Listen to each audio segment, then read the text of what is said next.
দাদা কোথায় যাবে অটো? দোস্তপুর। হ্যাঁ, দোস্ত কত আপনি ভাড়া? কোথায় যাবেন? না না, আমরা তো এদিকে যাচ্ছি। ও আমরা দোস্ত। কত ভাড়া? 2 টাকা। বলছি এটা কি পেট্রোল? এখনো চলছে পেট্রোল গাড়ি? দক্ষিণ চব্বিশ পরগনার উস্তি এলাকাতে, এছাড়াও বিষ্ণুপুর এলাকাতে প্রচুর পরিমাণে অটো চলছে। এই দুটি থানা এলাকায় যে সমস্ত অটো চলছে তাদের বেশিরভাগটাই রয়েছে কিন্তু পেট্রোল অটো। আর এই মুহূর্তে আসতে গিয়ে আমরা যখন দেখলাম যে দেখুন একটা অটো যাচ্ছে সামনে দিয়ে, দেখতেই পাচ্ছেন নিঃসন্দেহে, এবং অটোর নাম্বারটা নিঃসন্দেহে আপনারা দেখতে পাচ্ছেন। এই অটোটা কিন্তু যাত্রীবাহী অটো এখানে চলছে, এবং এটা যখন সার্চ করে আমরা দেখলাম এই অটোটা কিন্তু একটা লরির নাম্বার লাগানো রয়েছে। শুধু এরকম নয়, এই রকম একইভাবে কিন্তু দক্ষিণ চব্বিশ পরগনার বিভিন্ন জায়গায় পেট্রোল অটো এখনো পর্যন্ত চলছে, যেটাকে বলা হয় কাটা তেলে চলছে। অনেকদিন আগেই এলপিজি হয়ে গেছে অটোগুলো, কিন্তু বহু মানুষ রয়েছে কিভাবে কোথা থেকে, অর্থাৎ যখন প্রথম বাম আমলে 15 বছরের পুরনো গাড়ি, কমার্শিয়াল গাড়ি যেটাকে বাতিল করবার কথা ছিল, সেই অটোগুলো কি করে এখানে চলে এলো, সেখানে কিন্তু একটা বড় প্রশ্ন ছিল।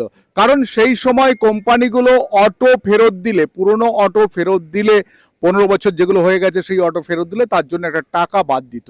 কিন্তু বেশ কিছু অটো চলে এসছিল, তখনই গুঞ্জন উঠেছিল যে বহু চুরির অটো থেকে আরম্ভ করে এরকম অটো রয়েছে যেগুলো তৎকালে সিটুর আন্ডারে সেই অটোগুলো লাইনে চলতো এবং দিনের পর দিন ধরে চলতো। যখনই 15 বছরে সব বাতিল হলো, তারপর কিন্তু সেই অটোগুলো চলে এলো। দেখছেন কিভাবে রাস্তায় চলছে। কিন্তু সব থেকে বড় প্রশ্ন, কি করে চলে অটো, যে অটোগুলো যাত্রী বহন করে, যে অটোগুলো রীতিমতো ঝুঁকি নিয়ে রাস্তায় মানুষজনকে নিয়ে যাচ্ছে, আর সেইখানে সেই অটোগুলো কি হচ্ছে, সেগুলোতে যে নাম্বার প্লেট রয়েছে সেই নাম্বার প্লেটে লরির নাম্বার দেওয়া রয়েছে। কখনো এরকম আমরা দেখেছিলাম যে কালিম্পংয়ের কোনো একটা লরির নাম্বার দেওয়া রয়েছে, বিভিন্ন অটোতে বিভিন্ন ধরনের নাম্বার রয়েছে। তবে এটা নিয়ে কেন এখনো পর্যন্ত, আমরা এই একটু আগে উস্তি থানার সামনে দিয়ে আসছিলাম, উস্তি থানার সামনে দিয়ে দেখলাম এইসব অটো চলছে, তাহলে কি করে চলছে? পুলিশ কেন জানে না?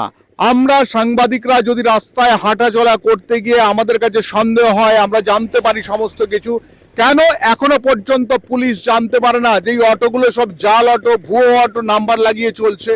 এই অটোগুলো হতে পারে তো কোনো চুরির অটো, হতে পারে এক সময় কোনো চোরাই অটো এখানে এসে এখন বিক্রি হচ্ছে। তবে কি করে চলে এগুলো? এগুলো কি পুলিশ জানে না? সেটা নিয়েই কিন্তু বারবার ধরে প্রশ্ন। যেখানে এই অটোগুলো নির্দিষ্ট একটা ছোট্ট রুটের মধ্যে চলে, 5 কিলোমিটার 6 কিলোমিটার রুটের মধ্যে চলে, এবং ইউনিয়ন ভিত্তিকভাবে এরা চলে, তাহলে তৃণমূল আমলে যেটা করে গেছে ওরা, সেটা কেন এখনো চলছে, এখনো কেন রাস্তায় চলছে? অনেকে হয়তো বলবেন যে বেকার ছেলেরা করে খাচ্ছে, কি হবে? আরে মাসে বেকার ছেলেরা করে খাচ্ছে নয়, এই অটোটা যদি জমা দিত সেই সময়, তাহলে এই অটোর পরিবর্তে আর একটা অটো পেত। কেন এইভাবে অটোগুলো চলছে দক্ষিণ চব্বিশ পরগনায়? দেখতেই পাচ্ছেন যে অটো, এই পেট্রোল অটো এখনো কিভাবে রাস্তায় রীতিমতো দৌড়াচ্ছে, কি করে দৌড়ায়, বেআইনিভাবে দৌড়ায়, কাদের মদতে দৌড়াচ্ছে, সেটাই কিন্তু সব থেকে বড় কথা। তবে এই সব প্রশ্ন আমাদের থাকলো, নিঃসন্দেহে পুলিশ একবার খুঁজে দেখবে যে অটোগুলোর অরিজিন কোথা থেকে, অটোগুলো কিভাবে এলো, কেন নাম্বার প্লেট তাতে উল্টো পাল্টা লাগানো রয়েছে, কেন অটোর জায়গায় লরির নাম্বার প্লেট লাগানো রয়েছে। আমি শঙ্কু রয়েছে আপনাদের সঙ্গে, ইন্ডি নিউজ 24, দেখতে থাকুন।